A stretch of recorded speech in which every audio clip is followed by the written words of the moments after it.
Welcome to the Business English Podcast, where we help professionals like you master the language of success. I'm Rob, and today I want you to meet someone. His name's Charlie. Picture him, mid-30s, sharp suit, sitting at a sleek desk in a bustling London office. Charlie's a non-native speaker who's worked his way up over 5 years at a fast-growing tech firm. He's good at his job, like really good.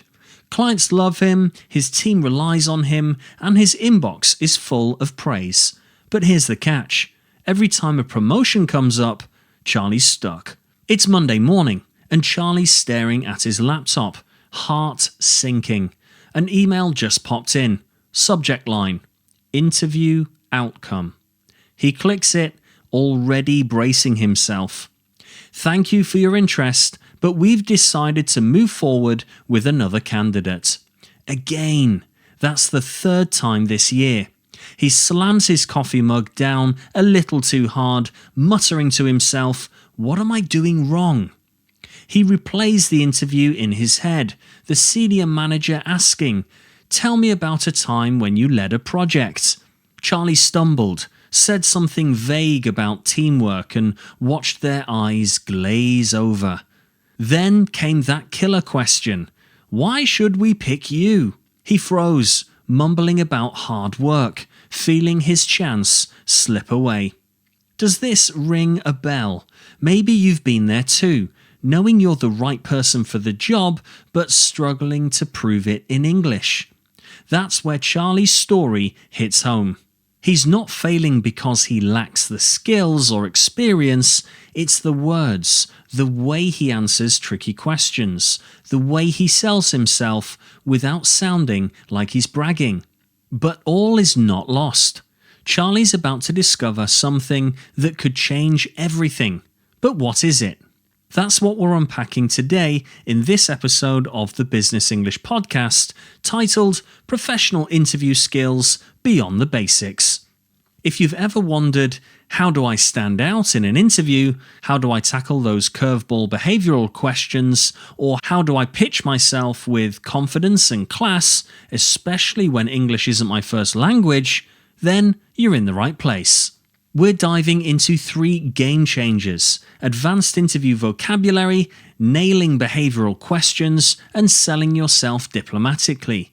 These aren't just tips, they're the keys to turning interviews from nerve-wracking hurdles into moments you own. Imagine Charlie walking into his next interview, armed with the right phrases, ready to shine. Could that be you too? Stick with me, because in the next few minutes I'll show you why these skills are non-negotiable, how to use them, and what traps to avoid. Plus, there's a twist in Charlie's story that you probably won't see coming. So grab your coffee, or tea if you're anything like Charlie, and let's get started.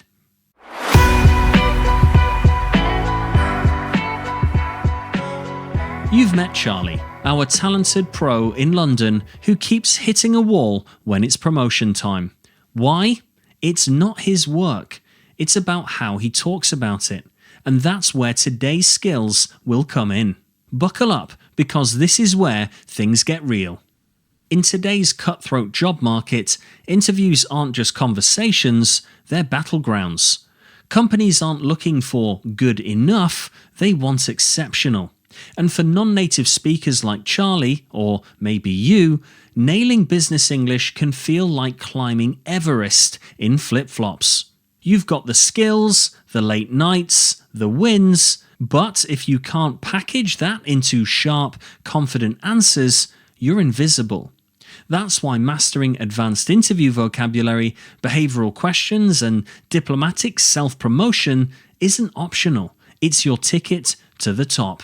So what do these skills actually do for you? First, advanced vocabulary turns bland into brilliant. Say you managed a project. Boring. But I orchestrated a high-stakes rollout under tight deadlines. That's a head-turner. It's not about showing off. It's about painting a picture they can't forget. Imagine Charlie dropping that in his next interview. Will it land? Well, we'll find out. Next, Behavioural questions. You know the ones. Tell me about a time you failed. Tricky, right? But here's the power. With the right structure, you turn stumbles into gold. You're not just answering, you're storytelling with purpose. Picture this. Charlie gets asked about a challenge. Instead of fumbling, he says, "Last year, a client deal nearly fell apart. I stepped in, realigned the team, and sealed it, boosting revenue by 10%. That's not luck, that's skill. And it's a skill you can steal." And finally, selling yourself diplomatically. This is the big one. Nobody likes a bragger, but shrink too small, and of course, you get overlooked. So what is the trick here? Quite simply, facts over fluff. Charlie could say, "I'm great at sales." Yawn. Instead, "I've consistently hit my targets by 20%, driving team wins." That's credibility with zero cringe. It's subtle, it's smooth, and it works. Let's play this out. Use case 1. Charlie's up for a managerial gig. With sharp vocab, he paints his vision. With behavioural answers, he proves he's handled conflict like a pro. With diplomacy, he ties it to results. And now, all of a sudden, he's the obvious pick. Or say he's jumping industries, finance into tech. These skills bridge the gap, showing he's adaptable, not a risk. Even negotiating a raise. Same deal. He walks in, owns his value, represents it well, and leaves with more. So let us consider for a moment that Charlie's next interview is days away. He's got these tools now, but will he crack under pressure or rise to the occasion? These skills don't just unlock doors, they hand you the keys to your career. Stick around because up next, I'm giving you the exact phrases to make this happen. Will they work for you too? Let's find out.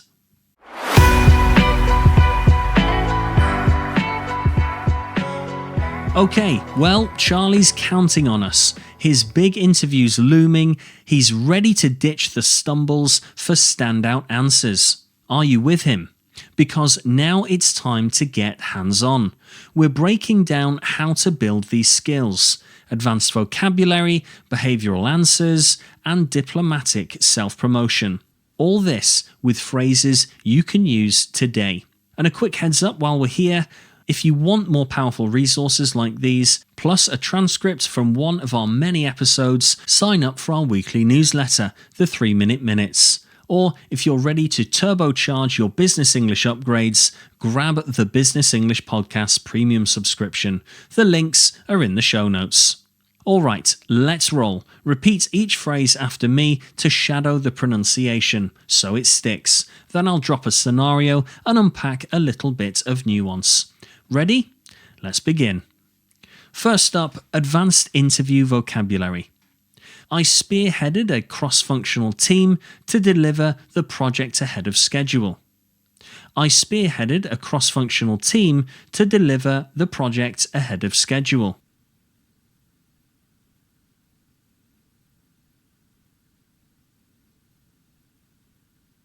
Now, this phrase would be very useful if you were interviewing for a leadership role. The panel asks you about your experience. This shows you're a driver, not just a doer. Using the word spearheaded is a power verb. It really screams initiative. Pair it with cross-functional to flex your collaboration skills. My role involved liaising with stakeholders to ensure alignment on objectives. My role involved liaising with stakeholders to ensure alignment on objectives.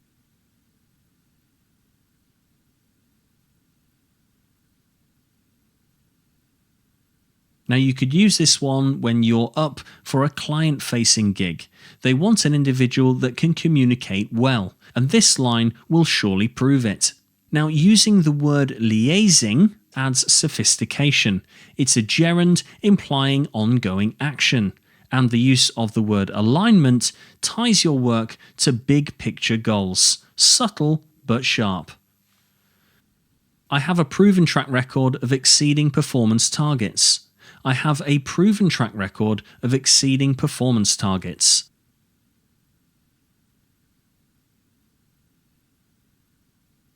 This is perfect for a sales or a results-driven role. They ask why you're the best for the job, and this seals it. Using the word proven track record is a gold star phrase, and using it with the perfect tense shows consistency. Exceeding also beats meeting every time. It really shows that you're going the extra mile. Now let's talk about behavioural questions with STAR. To address this challenge, I took the initiative to...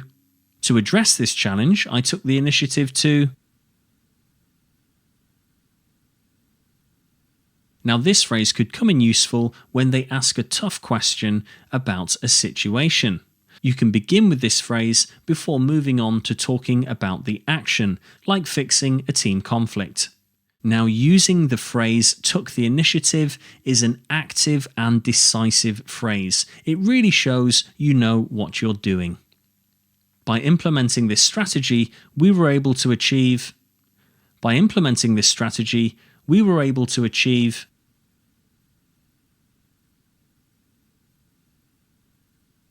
Use this for a teamwork win, like boosting productivity.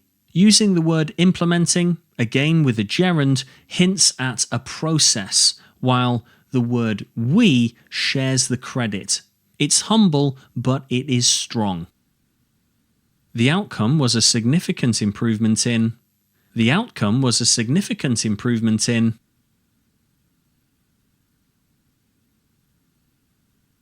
This phrase is great for wrapping up a story. For example, client satisfaction reached an all-time high after you implemented your fix. Using the word significant adds weight without getting into the detail or into the numbers. And lastly, selling yourself diplomatically.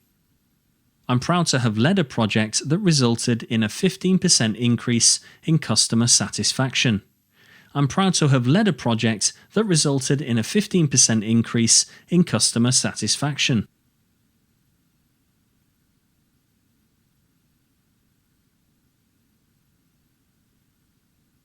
This phrase is excellent when somebody asks you about your achievements.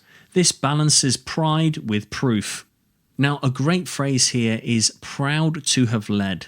This really softens the brag. However, to underpin it all, you're using statistics or data like 15%. That really helps ground the phrase in facts. Collaborating with my colleagues, we launched a product line that boosted revenue by 25%. Collaborating with my colleagues, we launched a product line that boosted revenue by 25%.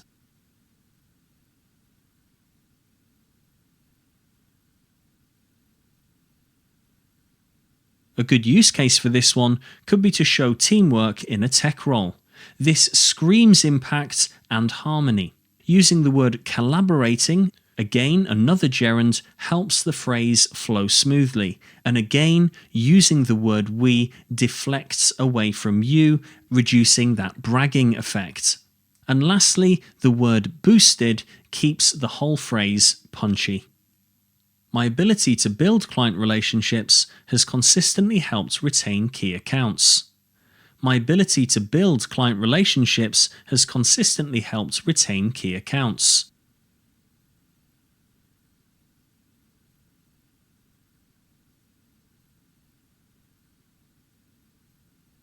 Now this phrase would be perfect for a service job. They want loyalty, and this phrase delivers. Taking a closer look, the phrase has consistently helped shows that you're delivering ongoing value. And the word retain is a buzzword for stability. Now do make sure that you practice these in front of the mirror, even record yourself on occasion, play it back to yourself, or even record yourself for best effect. Next, we'll tackle the mistakes that could sink you. Stick around, your breakthrough's just around the corner.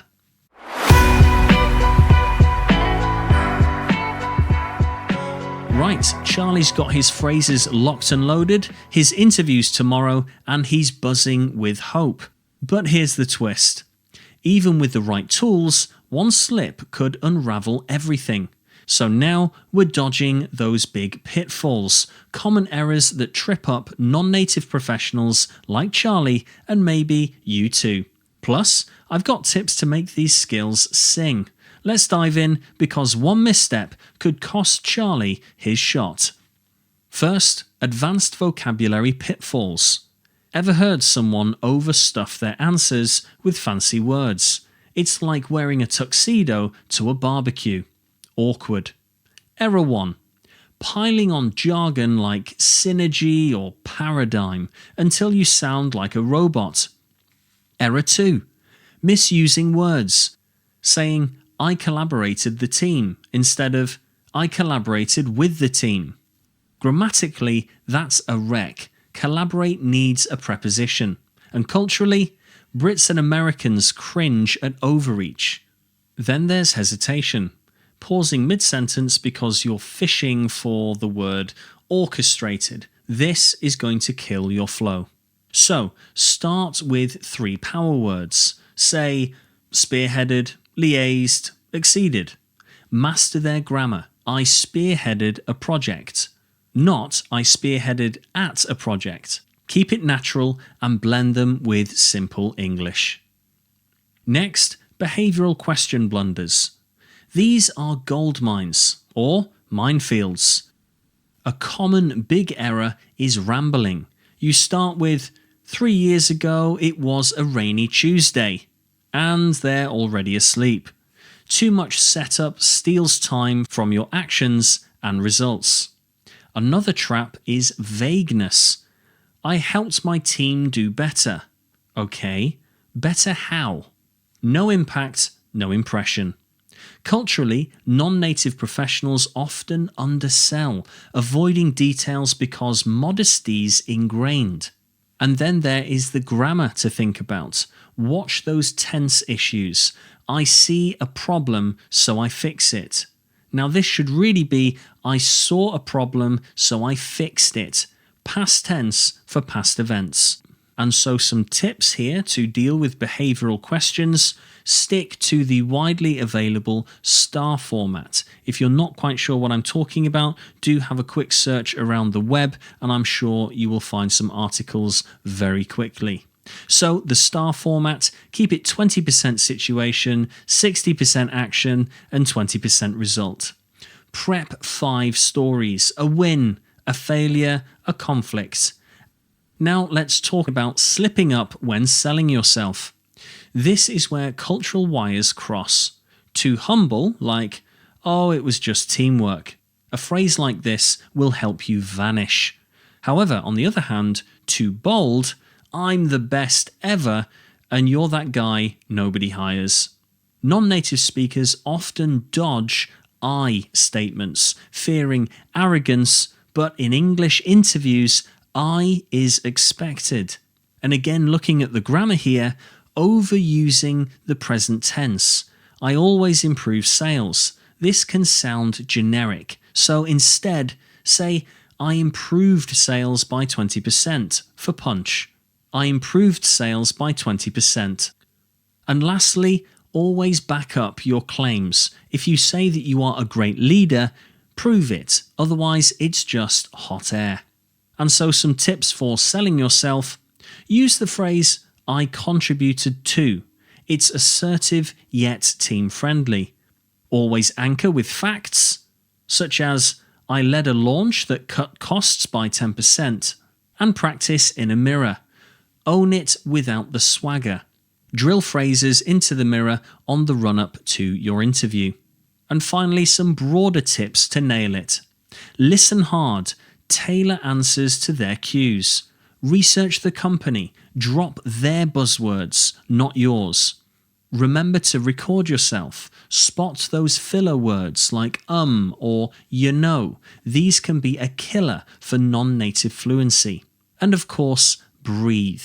Rushing screams nerves. Remember, interviews aren't tests, they're stages. Practice beats panic every time. Next, we'll wrap up Charlie's journey. Will he land the gig or fall flat? Stay tuned.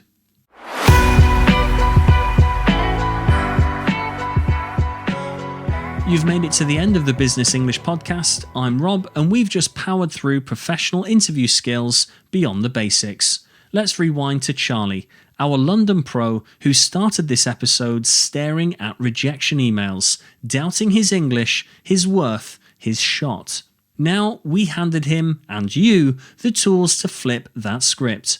Advanced vocabulary to dazzle, behavioural answers to prove your chops, and diplomatic self-promotion to seal the deal. These aren't just interview hacks, they're your megaphone to shout your value, loud and clear in business English. So where's Charlie now? His interview's tomorrow morning, 9 a.m. sharp. He's pacing his flat, practicing. I spearheaded a cross-functional team, picturing the panel nodding. Will he nail it? Will that email finally say, "Congratulations"? We'll circle back to his story in a future episode, so stay tuned for that twist. However, your turn starts now. Remember those phrases we've talked about today on the podcast. Record yourself. Rope in a friend for a mock interview. Dodge those traps we flagged. And here's one final tip. Before any interview, write down 3 wins. Specific ones, like, I boosted sales by 15%. It's your anchor when nerves hit. Thank you for joining me on the Business English podcast. You're not just learning, you're leveling up. Keep pushing, keep practicing, and of course, keep it strictly business.